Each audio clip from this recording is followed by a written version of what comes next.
geldi çattı hicran ömrümüze.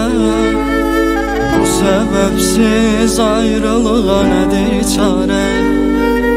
Bu çaresiz yüreğimden koparmadım. Bir ruh idik ayrı ayrı bedenlerde.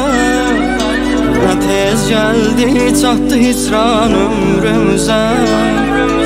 Bu sebepsiz ayrılığa nedir çare?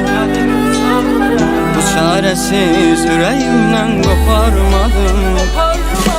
Kaballaşsaq bu şehirde biz aniden, geçer onda xatir göz önünden.